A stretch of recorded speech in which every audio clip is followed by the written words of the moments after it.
What is going on, Broncos country? Welcome to another episode of the Bourbon Broncos and OWBN Postgame Podcast. My name is Kevin.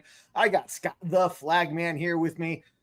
Man, the Broncos won in Vegas, which is the first time that's happened. Yes. You know, first time in almost 10 years since we've swept them. And that is really a sad state of affairs because they have stunk up the place for the last 10 years.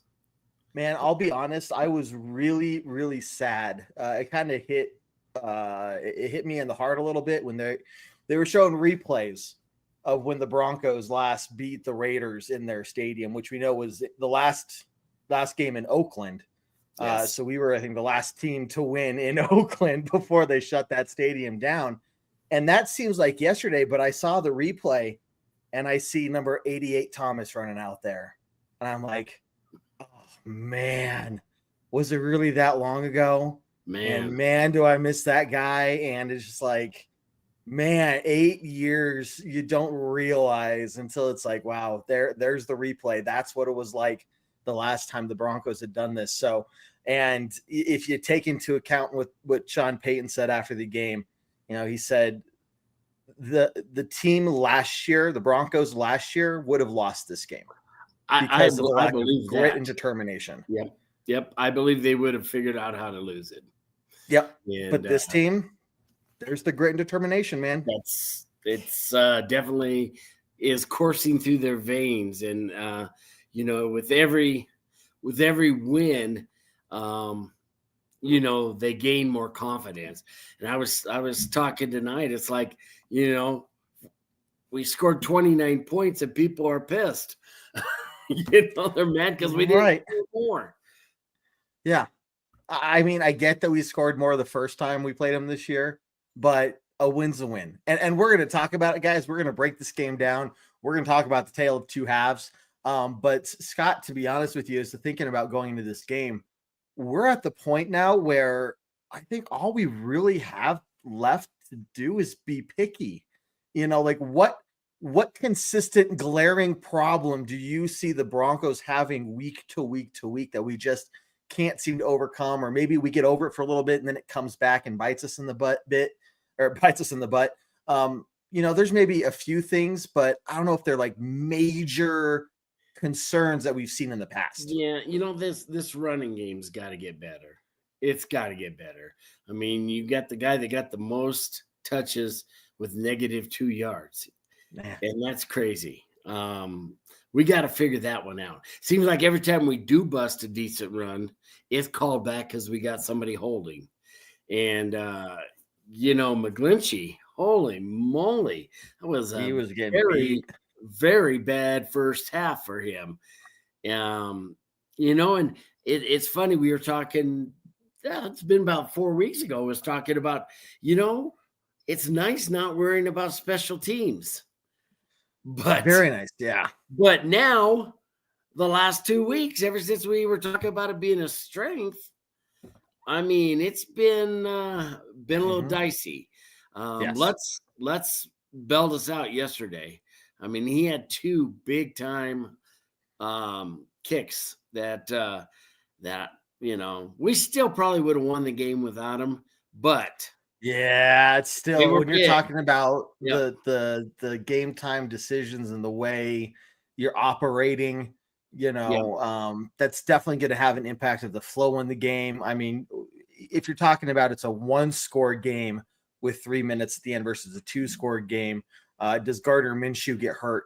You know, does he lead a game-winning drive or a tying drive down the field at the last second? So, you know, there's a lot of things to consider there. Could we? Maybe. I don't know. But the fact of the matter is, man, if you're putting our kicker out there in Denver at 55 or so yards, I'm nervous. Not because of the kicker, because I trust Lutz, but just because once you start getting past that 40-yard distance, that accuracy meter for all kickers starts to go down drastically. Yep. You're talking about 55. It's not at sea level, or it is closer to sea level. It's not in Denver, and you're like, man, it's a good thing we're indoors because that's the only thing we got going for us. But man, basically, he was spot on. You're right. Yeah. And we haven't talked about the punter, which is a great thing because I hate talking about punters. But, yes. Dixon, his first tour with the Broncos was not great. I used to call him Mr. 41. And, I wonder why. He's doing well, he averaged 48 yards yesterday. He was flipping the field for us. And, that's good. And so I think they're going to get, they made the adjustments on the field goals. And I don't like 59-yard kick returns at all because it really keeps a bad team in the game. And you could tell the Raiders, I thought the Raiders might roll over, and they didn't, and we did a great job against their best player. Max Crosby was as close to a non-factor as Max Crosby ever is. Basically. I mean, he got a few in there, he got, I think, his 100th tackle for loss, which, okay, congrats. We won. I don't really care. But so, I mean, he was still a bit of a problem, but you're exactly right. I mean, you made him as mortal and as just average as you possibly could. And that's a lot more than a lot of teams can do. Yeah. Yeah. I like the fact that, Bo just continues to not take sacks and put the ball at risk. I mean, he's playing good ball. I think they said this 3-game spell is the first time since Peyton Manning where we had 8 touchdowns and no picks over a 3-game period. And I think it's only been done one other time by anybody in the league as a rookie, and that was last year with the Texans guy. Yeah. So I tell you, the sky is the limit on him. I'm just hoping that he can continue to grow and mature. And boy, you gotta love some Bo crazy eyes. Crazy eye Bo. Oh, that's my QB. That's my QB. Bo Nix is my spirit animal. Okay. Man.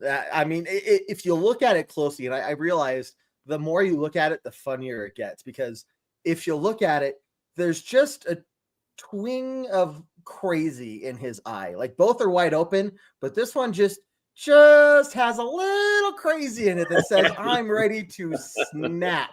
I'm ready to break you in half if you come any closer. And I'm like, that's my QB. Look, I love Drew Lock with the energy and the dancing and stuff, but I never saw that kind of energy from him. No. This is my team and I'm ready to fight. He doesn't lose the focus afterwards. He just puts his head back down and goes to work. But he's not going to take any garbage. No. I love Miners. Not at all. I know, right? Whoa, Hawaiian Bronco, how you doing? Quinn Miners, the belly. I love it. Neil, how you doing tonight, man? At least it wasn't Garrett Bowles causing negative plays. And what as I even made a post early on in the game, I was like, is number 69 trying to get 69 penalties this game? I mean, I was like, after his third one, and give him heart. But after that, I don't think he had any others. No, he cleaned it up. He cleaned the problems he was having. And look, he's going against Max Crosby, right? Like he was struggling early on, but whatever adjustment they made, and to be honest with you guys, I have no idea what they did, but they did something because all of a sudden that stopped. So, well, I just, I always worry with him. For him to only have one quarterback hit and no sacks, that's just, I tell you what, man, that's as near a perfect game for our offensive line as you can get, I think. Basically. So, because he is their defense. They don't have a lot of other people. Then you got Brock Bowers, who is their offense. And look what we did to him. And he didn't do anything. He had 40 yards, 39 yards, something like that. Yeah. He was targeted 10 times. I think, and a lot of that was in the fourth quarter when it was basically garbage time. They were trying to play catch up. Surtain, they rotated Surtain over and took him pretty much out of the game. So it was a masterful game. I thought. I didn't like a lot of how we handled it at the end. I would like to have seen him run it a few times to use up some timeouts and a little bit more clock. But at the end of the day, it doesn't matter. It was you probably don't do that if it's Kansas City. You probably don't do that if it's Los Angeles. Right. Because they're good enough, they're going to make you pay for it. The Raiders just aren't that good, and I think that's what Sean was maybe banking on is, hey, you know what? So we give them a little extra time. They're not doing anything anyway. So sure. I showed some confidence in the defense, I guess. I think it shows them, tremendous, trust in the defense, and that's the right message to be sending to your team down the stretch, right? So they're playing so cohesively. They've gelled, and it's beautiful to see because it's just been such a long period of inconsistency, ups and downs. And even if you look at this point, or where we were last year, yeah, we were excited about December football for the first time in a long time. But how real was that? After the way the season started, and then, we had that 5-game win streak, and part of that was beating the Chiefs, and that was fantastic and all. I mean, I was on cloud 9. Heck, if there's a cloud 10, I was on that. But it still was like, are we a playoff team? Even after all of that, going into December, it was like, are we a playoff caliber team? And I think that the question pretty quickly got answered after that of like, no, you're still not. Yeah. Houston told us that we weren't a playoff team. No. Yeah. But here we are this year, and we're at 7 wins now. So one more, and we have the same amount as last year. 2 more. We have a winning season, which was the goal. I think one of the 2 primary goals going into this season. So check there. We know Bo Nix is our guy moving forward. Check there. Season goals complete. Anything past that, if you get double-digit wins, holy crap. And then you start talking about a playoff spot. This is just astronomical. And it's no surprise the team's finally getting this recognition from all the talking heads and pundits across the country. Well, they're playing with purpose. They got each other's back. And, there's not that finger pointing that's gone on for so many years. Where the offense isn't, the defense is doing everything. The offense can't do anything but kick field goals, if even that. I mean, I guess that's why 29 points seems pretty nice, because we struggled to hit 20 most games. 17, 16 sometimes. It was like we couldn't even get a touchdown and a field goal sometimes. And you look at how we've done this year, and that's without that anomaly of a bunch of turnovers. I mean, that 5-game win streak, man, oh man, we must have gotten 2 or 3 turnovers every single game. Yeah, it was insane, the numbers they were putting up. But without those turnovers, maybe we would have won 2 of those. Maybe, right? So, because even then, even with all the big the big turnover differential, it isn't like we were out there just, kicking butt and taking names and blowing people out of their own stadiums. No. It was down to the wire on most of the games. Exactly. And so I'm excited. I like it. It's nice to be going into December feeling like you have a real chance to be playing a little later into January. And, this fan base needs it. They need it because that's right. They're very, very jaded right now. They're waiting for the shoe to drop. And they'll believe it when we see it. Boy, I've liked the way we've played, even when we've lost. We've been in every game. We've kept every game close, other than that Ravens game. Yeah, and I think if that was played again, it would.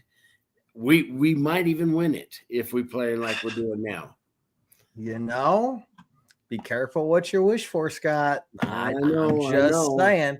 Speaking of this, and it is important to mention this, the Hawaiian Broncos asking, is it possible Baltimore and LA Chargers for them to both lose tonight? That would be fantastic, to at least tie. But this game, man, the Ravens put up 41 on us, and they are struggling against the Chargers. So this is a battle for one of those.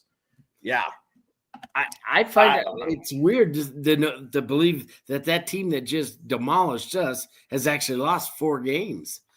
Yeah. The Raiders was one of them. Exactly. Well, you also got to look at the Chargers, and putting in perspective of this game, because we do have the Chargers coming down the pike here before too long on Thursday night now. Remember, everybody, Thursday night game. I think people are going to be favoring the Chargers is because of this game, because of what we're seeing against the Ravens right now. They're going to say, okay, the Broncos have the better defense, but they didn't stand a chance against the Ravens. The Chargers basically held their own, if not beat the Ravens, and I'm just going to be like, that's got to be the biggest bull crap, but watch, mark my words. It's going to happen, guys. I do want to say I'm worried that if the Broncos play against the Chargers the way they did against the Raiders in the first half, we lose. Oh, yeah. Yeah. So that's a big concern I have. And is maybe, again, I'm getting nitpicky because it's a divisional game. Raiders came out. They're still a tough team. We were kind of shooting ourselves in the foot with some things, but we cannot play that way in December. These games are going to get tougher and tougher each and every week. And it's going to come down to that Chargers game and that Chiefs game there at the end, and Cincinnati as well. But so each one of these teams is going to try to be vying for something. We cannot come out with a slow start like that and just hope that our defense can keep us in the game enough to make a comeback again. Yeah, we need to clean up some of the offensive mistakes. Like I said, it just seems like every time we break a 10 or 15 yard run, that there's laundry on the field, and I don't know how much longer we're going to continue to lean on Williams. I'm not seeing it, and I like Williams, but at this point, it's not about, hey, I really like this guy. He seems like a good guy, and I think he is. Is he the best person to be out there as much as he is? And I don't know. That's the question. I don't know. I think he's a free agent this next year, and you're looking at these guys. I think this is his last year for sure. I just think some of these carries got to go to somebody else. For sure. And if the rookie can hold on to the ball, maybe that's who it is. And then Jaleel keeps getting, 5 or 6 carries a game. He broke that one was a nice little run there. Yeah, is 18 long? We're not building on them. We're not building on any of these runs. We'll break one, and then it's a loss of 2. Right. Look at it this way. We only had 63 total rush yards, and 5 of those came from a Bo Nix rush. We won on the back of Bo Nix. Dude, we won in Las Vegas on the back of our quarterback. Broncos country. Do you realize how big of a statement that is? Now, if you find a way to get a running game with this, some people could say, yeah, maybe it was more of an offensive line problem, but you're like, Jaleel McLaughlin's getting 44 yards a carry, or 44 yards in the game on 7 carries. But Javonte Williams has 1 more carry and is at -2 yards. Is that really an offensive line problem? So you got to look at the tape, and at what point do you say, This guy is he's lost his step because of those injuries. He just looks and slow we have to move on. when he hits the hole. He just doesn't look like he hits that hole with the same amount of speed that as the other guys. The other guys it just doesn't feel like that burst is there. No. So not at all. Like I said, I think he's fine on third downs as that outlet back and that personal protector for the quarterback. I think he's got a role there. I just don't think the role should be the main ground rush. It just we need to address that. We need some kind of running game once the playoffs starts. But because I don't like both throwing over about. I think 35 is a good number for him. If he starts getting over 35 passes attempts, I just don't know if that's a good thing for him. He did a great job yesterday. Man, he made some throws that we just haven't seen for a while.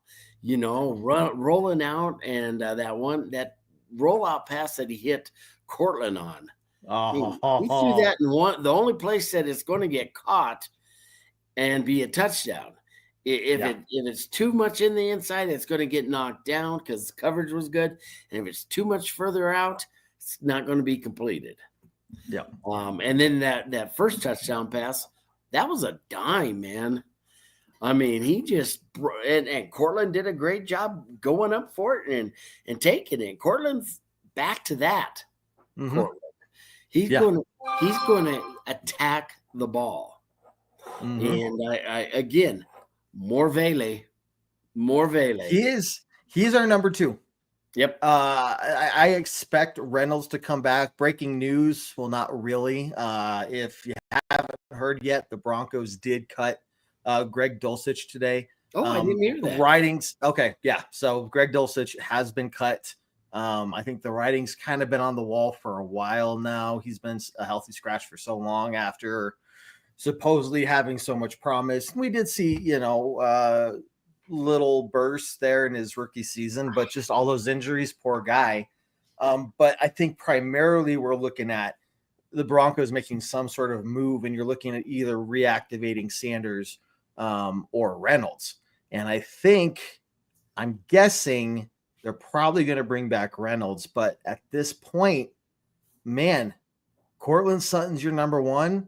Devon Vele is your number 2. I think he was 6 for 9. I think that's his worst game. I don't know if he's had more than 3, incomplete passes thrown his way this whole season in a game. So even there, 80 yards. And Courtland Sutton almost hit 100 at 97. So these two right here, Vele, give him another year. Oh, yeah, he's gonna be good. Yeah, I think it's looking more and more likely that we're gonna re-sign Courtland. It's got to be a little bit of a team-friendly deal, but they need to try to figure out how to get Courtland back. Think about it this way.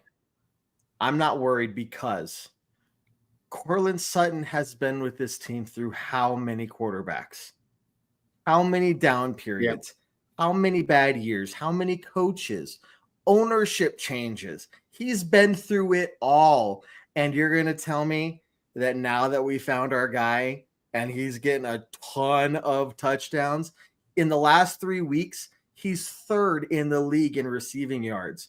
You're telling me all of a sudden he's going to be like, no, pay me all the money or I'm gone. He's going to be like, I've ridden this ride. It's finally getting good. I'm here for it, baby. That's what I expect from him.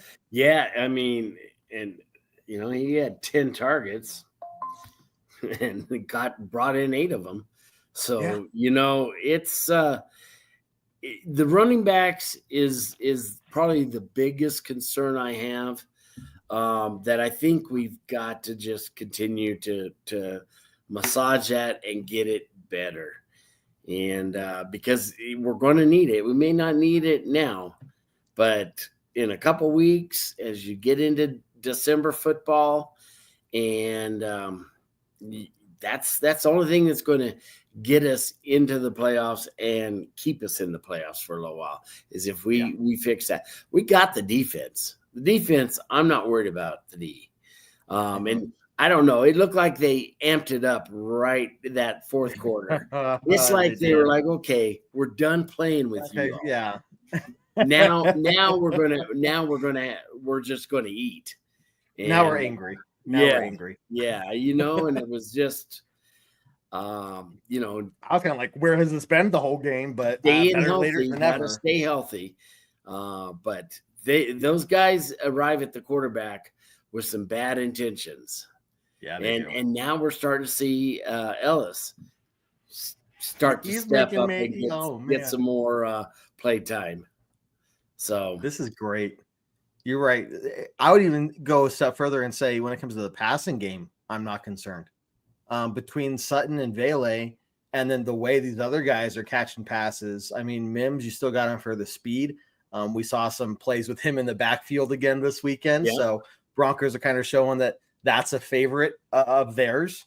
Teams are going to have to figure out how to stop that. But once Marvin Mims gets those Jets going, I wish I don't know why he's still struggling in being that deep passing threat when we're using him so efficiently in some of these, using him as a back, toss plays, get him to the outside and he's gone. Why isn't he doing that down the field and then catching some of these passes? It's like that's what originally we brought him on for, but whatever. Troy Franklin, couple bad misses. Well, not really his fault. And then couple really good catches. He started to get some separation, though. I mean, it looks like he's separating. He's starting to catch the ball a little bit better instead of letting it get into his body.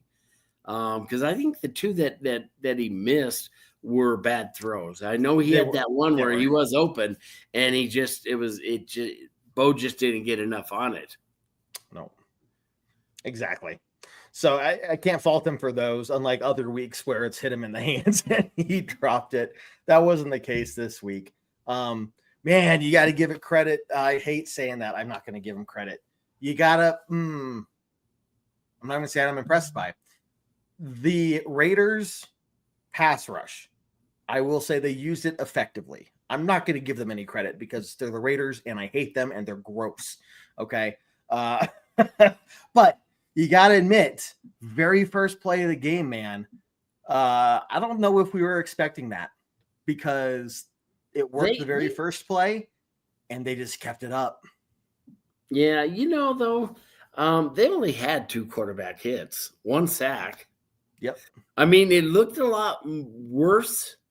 Sure. And I think that's where Bo's he's getting better at that. Of stepping into the pocket, not always looking to get outside, but even when he did get outside, he was looking downfield. Yep. And he just is throwing the ball good right now. I tell you, I don't know what they did, but he just looks more comfortable.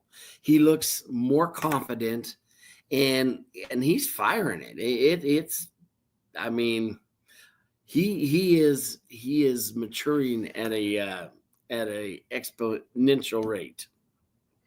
In a way that we never thought was going to happen. No. In fact, if you look at, let's see, the Texans there and their quarterback, what's his name? CJ Stroud. Yes, Stroud. I think I know I said at the beginning of the season, probably during the preseason era, we were seeing Bo Nix look pretty good in the preseason. And I said, everybody calm down. Bo Nix is not going to be a CJ Stroud. CJ Stroud, that happens once in a generation where some rookie comes on the scene and just blows everything out of the water. I'm like, the odds of that happening 2 years in a row in that kind of fashion, it's just not going to happen. And Scott, in a way, I'm right because I kind of think Bo Nix is ahead of CJ Stroud, at least in some categories. Maturity, leadership, experience. I think he has a lot more in those areas than CJ has coming in, and even in his second year here. So I was wrong, but I was also right. Well, I was wrong. I really like the fire he shows. I mean, I think that, it's sometimes you get these quarterbacks that just, and I get it, you want to be composed, but I like my quarterback to have a little Have bit that of look, something into him. just a little. I mean, just something, where he's gonna get on people when they're doing. And I think now he's finally feeling comfortable doing that. If somebody's not doing what they're supposed to, I think feels comfortable going to him and saying, okay, hey, this is what you were supposed to do. Yeah. And I just think back to that blow up with Sean Payton against the Raiders the first game. That was the first time we've seen that little bit of fire in him. And I like it. I just he's fun to watch. He's got that it factor, I think. He does. I want to pull this up again because I keep looking at it. I keep wanting to look at it. And seriously, look at his eyes. The left eye has just a little bit of craziness in it, you know, just a little bit of, you could say, fiery passion, to say the least. This is a guy that I want to build a team around. And so, right here, Jimmy, great comment. I hope he continues to get better, but after 10 years of garbage, it's really hard to believe we got our guy. And I'm trying reasons to find reasons that convince me or give me any sort of doubt as to that he is our guy. Like, is there anything where it's like, is this too good to be true? Like, what you could say, well, maybe there's going to be a sophomore slump, but they're like, man, but look at the experience he has. Or he's going to plateau, and that's as good as he ever is going to get. Which I don't. If this is as good as he ever gets, and he stays as good as this, throwing basically 0 interceptions and nothing but touchdowns, and reading the defenses really well, and leading game-winning drives, okay, he can plateau here. Like, that would be heads and shoulders and just miles above anything we've had over the last 10 years, man. So that's where we are right now. And then you take into account, I don't know where Bo Nix's ceiling is. The way he's progressing, where does this guy stop? Well, the rest of the league's got a book on him. It's not like, the first few games where nobody knew what you were getting. And now they got a book on him, and they still can't. I mean, it's not like they've game planned him out of what he's doing. Yeah. And that's the mark of a good quarterback. And I think Sean's been doing a really good job with mixing it up a little bit.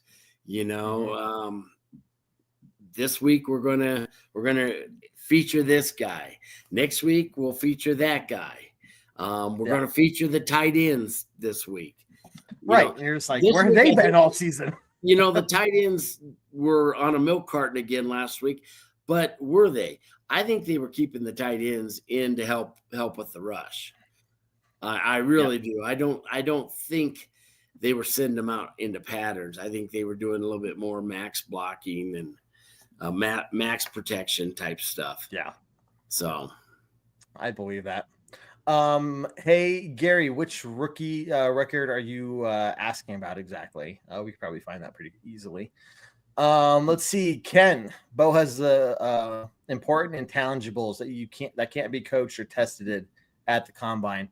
Ken, that's exactly right. And that's the point I'm trying to make is while Broncos country has been dying for a good quarterback, I'm going to be egotistical. It's going to sound egotistical. I don't care. I think Broncos country deserves a quarterback that has those intangibles, the leadership, the experience, the mental fortitude, the resiliency. I mean, I could say all these adjectives right or all these synonyms. And that's Bo Nix, though. And this is what we deserve. It's not just a good quarterback. Sorry, but Caleb Williams is just a good quarterback. I don't think he has leadership skills. Maybe he can develop those over time, but I don't see him being a guy that I would want to build my team around. Jaden Daniels, okay, I haven't really watched the Commanders too closely, but I don't know if he has. I haven't seen anyone talking about that when it comes to Jaden Daniels. Yeah, he's coming back down to earth a little bit. He is, especially after that Cowboys loss.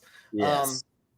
But I was going to say, Bo Nix has all of that, and you hear the people talking around all these news things, ESPN, everything. They talk about his experience. They talk about his maturity, and that's what's going to get us further down the line than any of these guys fresh out of college, where you're looking at, 2-3 years down the line kind of a thing. I do want to tell a story to you all. I'm not going to just answer this with a no. There's a reason why. I might have bought a Drew Lock jersey after that 4th win in a row. And I think I've worn that thing once, maybe twice. So I have been incredibly hesitant on buying any specific player jersey since then. I don't think really I've bought any specific player jersey since then, and not even a Pat Surtain jersey. I'm not buying a Bo Nix jersey until this is like, okay, a multi-year thing. Like we're going on to year 3 and okay, it's the same trajectory, then I'll consider it. But right now, I can't imagine having a Bo Nix jersey joining my Drew Lock jersey alone in the closet, sad and dejected and abandoned. my first really, really nice jersey, when the jerseys were like, you wanted an official jersey you were paying $250, $300 for, was a Jay Cutler. And I bought that in the summer prior to him getting traded by McDaniels. And I had to change the name on the back to Quitler just so I could wear it a little bit. And so we put a Q over the C and just made it a Quitler jersey. A Quitler jersey. I like that. I like that a lot. Jimmy, I feel a lot better about myself because I also bought the Wilson jersey. That was the other thing. But that one, I think there's a little bit more like he won a Super Bowl and he had been to 2 Super Bowls and he was an MVP. And there was like, hey, there's excitement behind this guy because he's done it before versus we were like, hey, we found our next guy after Peyton Manning. He won 4 games. That's the answer. And was not the answer. But I do have both of those jerseys as well. I do feel a lot better now. Scott, that's a good one. Gary here. So yeah, for the touchdown passes, this is interesting because I did look that up. So he broke the record. Okay. Let's see. The last rookie record for the Broncos was 14 touchdown passes set by Marlon Briscoe in 1968. Yes. Yep. That's how long it's been since that record has been broken, and Bo Nix smashed it with 5 games to go in the season. Yeah. Well, and it's a different era, Oh, sure. Nobody's saying he's John Elway. So everybody pump your brakes a little bit. But man, he's showing the ability to read defenses and make really, really, really good decisions from what he's watching. Exactly what Ken's saying. So that was perfect. You said that as Ken typed that up. Manning and that leadership, that film study, the ability to read the defense and just pick them apart before the ball was even snapped. Yep. And this is where I'm like, I am so glad Peyton Manning is still in Denver. And he's still, I think, maybe even if it's just a small amount, I don't care. He still favors the Broncos over the Colts. And I guarantee you, any help that Bo Nix wants when it comes to this kind of stuff, Bo Nix is going to learn from Peyton Manning on all this stuff. And when you put Bo Nix's intelligence together with the mastermind that is Peyton Manning, I mean, that's a scary combination. So I don't know, man. When you watch Peyton Manning play, it's not like this guy had this rocket arm, especially later in his career. I mean, I just remember watching him when he got to the Broncos, and we sit in the north end zone, and so anytime they were headed south, it was just masterful to watch him manipulate the defense. And it's not like we had the greatest receivers or anything like that. He just threw them open. I mean, the ball was gone before the guy was making a break, and you were like, "Oh my God, where are you throwing it?" And then suddenly our receiver appears, because he was where he was supposed to be. Yep. And that didn't happen overnight. I mean, that was years and years and years and years of Peyton making his presence known. And exactly. He's a typical type A personality when it comes to, if I say you're going 15 yards and 6 inches, don't go 15 yards, and definitely don't go 16 yards. Yeah. This is where you're going to be, and you're going to be there when you're going to at the right time, because the ball's coming, and you better be ready for it. And if I throw it out in front of you, it's because you got somebody behind you. And if I throw it to your body, it's because somebody's about ready to take your head off. So be ready. I mean, he was that Shannon Sharp that was saying that, or was that I don't know. Who was that? Oh, I can't remember. It was, you know what? There was just was when he was talking about quarterbacks one time a few years ago. That's what he just said. He said, ball placement was just huge. It wasn't that he was drilling it through. John Elway used to get away with a lot of mistakes because his arm strength would make up for it. Right. And sometimes it got him in trouble. Sometimes it didn't. Right. Yeah. But I remember them talking about, you can tell when you've had a good quarterback and one that's taking care of you versus just a quarterback that's going to throw the ball to you, but maybe you're going to get, blindsided because of where you threw the ball, and they don't care. You just better catch it.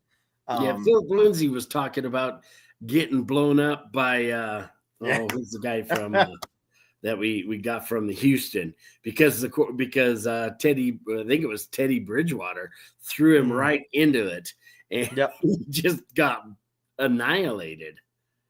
Boom. Yeah, man. It's like, you can't do that to your players. No. So look, I think we got a quarterback that's not going to do that. That's going to be smart, that knows how to take care of his players, put the ball in the right place. And again, the learning that you're seeing from him is just remarkable.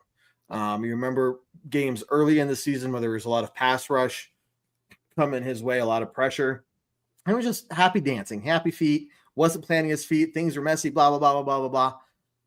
Very similar situation in this game, and here we are. He's planting his feet. He's calm. He's reading the defense. He's moving. He's climbing the pocket. He's not just immediately running away, which is what we saw, I think, a little bit early in the season as well. Yeah. So I think there was some, hey, this game, you are to stay in the pocket. You need practice climbing the pocket. I don't care if you get sacked or whatever, or delay the run. Make sure that there's nothing else there. Make sure you can't climb the pocket. Because when we were sitting here saying, man, it looks like he's hesitating. It looks like maybe like somebody's in his head telling him, no, don't run. Because in earlier weeks we had seen that, and then kind of regressed. And it's like, I think the purpose was forcing him to climb the pocket, forcing him to learn that skill. Yes, he can use his legs when he needs to, but that shouldn't be his auto direction, his auto move every single time, because that's going to get him hit more. That's going to put more damage on his legs over the long term. And when he loses the ability to run in 5 or 6 years, then he's just going to be a guy that can't play in the pocket and falls apart really quickly. So I think we're doing everything right. That was a very, very, very long way of saying I think we're doing everything right. Yeah, I like the nuance that he provides at the position. You know, he is just seems like he's just every week. You know, I used to, go into the game and I think, oh man, I hope he has a good game. Now it's like, okay, we're going to have a great game. And, now maybe he's going to do this. He's going to take that next step. We had to come back, in a game. And he did it, he made it happen. He sure did. I'm going to say this because I know that the players listen to this podcast. If you guys didn't know, they all do. They play it in the locker room. So I do want to send a special shout out and thank you to Bo Nix and Cortland Sutton, because I risked my fantasy team success this weekend by starting them both. And they came through for me, man. So both of you guys, from my heart, just thank you very much for securing myself another fantasy win. Let's get to some announcements. Not like anybody listening gives any craps whatsoever. But I said it anyway. Guys, if you want to feel like a champion, you can either watch the Broncos, which is only good on Sundays, or you can go grab some Breckenridge Distillery Championship Blend whiskey or vodka. Great stuff, guys, from Breckenridge Distillery. Make sure you check them out. Like I said, wait till Sunday or go grab some of that, or drink it while you're watching the game and get a double dose of feeling like a champion. And big win there. Don't forget about all of our other content here at Bourbon Broncos No BS, starting with this show every Monday night. Well, every night after the game, where we break down the last week's performance, however it was, win, loss, or tie. Tuesday nights, every Tuesday night, 7 p.m. Mountain Time, Bourbon Broncos No BS main flagship show, 7 p.m. Mountain Time. We will be there, as we have been for 9 straight years. So if you're doing something at 7 p.m. on Tuesday and you're like, or if you're not doing anything, you're like, what should I do? Come hang out with us. It'll be a good time. Pre-game podcast, that's going to be up as well at the end of the week. Those are on iTunes, Spotify, Google Play, Stitcher, wherever you listen to your podcast. Same thing on game day. We got 1 hour before kickoff is our Tailgate Talk live show, where you can come hang out and share your thoughts on what's going to go on in this game. Any predictions? We have our score prediction challenge every week as well. Nobody's won in several years. So all you got to do is come predict the Broncos to win and guess the score correctly, and we will send you some Bronco swag, but you got to be watching the show to enter your score prediction. Every halftime, you're picking up your phone to check Facebook. You might as well head on over to our page or YouTube, wherever, and join us for the live halftime hash show as we break down the first half of the game and talk about the upcoming second half. We got a ton of stuff. We got a ton of videos on YouTube and Facebook. We got stuff coming all out for you guys every day of the week, basically. And it's going to be a fun December and maybe, Scott, an extra fun January. That would be good. That would be good. I'm just saying, maybe. What do you got for some closing thoughts, sir? Well, first off, it's my anniversary. So I want to wish my beautiful flag ma'am a very happy anniversary. It's been a great 33 years. And, I tried to talk her into another 33 years and she said, no way. So I don't know. But, I encourage everybody that's looking for something to do before a Bronco game, come by, hang out with us. You won't be disappointed. We have a ton of fun. There is some adult beverages available if you choose to partake. If not, we have water, soda. You have to. No, you have to. It's a Monday night game, so the parking lot's going to open at noon this week. So it's going to be just a fantastic time, and the Broncos are on their way to a really good season. So that's all I got. It's going to be cold. It's going to be a cold game. I don't care. Go to the game. seats will be cheap because people will be like, it's too cold to go watch the Broncos play. They're finally good, guys. Suffer through the cold, drink some hot chocolate, stomp and yell and be as loud as you can. I guarantee you'll be warm enough. You'll survive. Go to the game. I will be there the whole time from start to finish. Doesn't matter what the score is. Get out there. Make sure we're packing those stands because finally we have something going for us. We've got to come through for the team. We've got to show up. We got to be that 12th man for those guys. And if we don't show up because it's cold, that's embarrassing. That's embarrassing in Broncos country. Tons of fans showed out for the Las Vegas game to see all the orange that we saw out in Las Vegas. That was a beautiful, beautiful sight to see. And I'm not just talking about the end of the game. I'm talking about the start of the game when there were still all those Raiders fans in there. So Broncos fans travel well. Let's say screw the cold. Don't care how cold it is. We're going to be there. We're going to be loud, and we're going to be cheering on the Broncos. It's never as cold as you think it is. Exactly. It really is. You got 77,000 people around you, and it's usually kind of shielded from the wind, depending on where you sit. Right. And there's always heaters in some of the bathrooms. Yeah. So if you need to go, get a warm up break, but I suggest you go. Well, yes. True that. Garrett, yes. So I will if you ask nicely, but you have to ask nicely. Otherwise, $5 a minute. That's weird. Anyway, guys, this is an awesome time to be a Broncos fan. Scott, dude, great talk. I know we didn't talk specifically about this game too much in depth because I think there's just a bigger picture to talk about going on within Broncos country that, just focusing in on this game wouldn't have really done it justice to have these kind of conversations. So appreciate your insight. Everybody in the comments that's been turning out and chatting with us through all these shows, thank you very much. We're going to keep it up. As we reach December, we are going to start making our announcements of our year-end fan appreciation episode. And if you don't know what that is where we have a whole hour dedicated towards you, the fans, specifically tons of Broncos giveaways. All you got to do is show up and watch the show. End of the season, we'll be sending out some information on it. And I'm telling you right now, we will be giving away a Broncos jersey of your choice if you win the certain grand prize. So keep an eye out for that. It's going to be exciting. Scott, man, thank you very much again. Broncos are on a roll. I love it, buddy. Let's keep it that way. Perfect. Well, hey, man, I got nothing left to say other than end this, as we always do, on a very strong Go Broncos. Let's go Broncos. Take care, guys. See you next time. Do what I like. Yeah, I do what I like. Yeah, I do what I like. Sip and go, sip is right. And I go with the flow. Yeah, I go with the flow. Yeah, I go with the flow. Cause I know I'm the show. In the zone, here I go. In the zone, here I go. In the zone, here I go. Yeah, they know I'm a pro.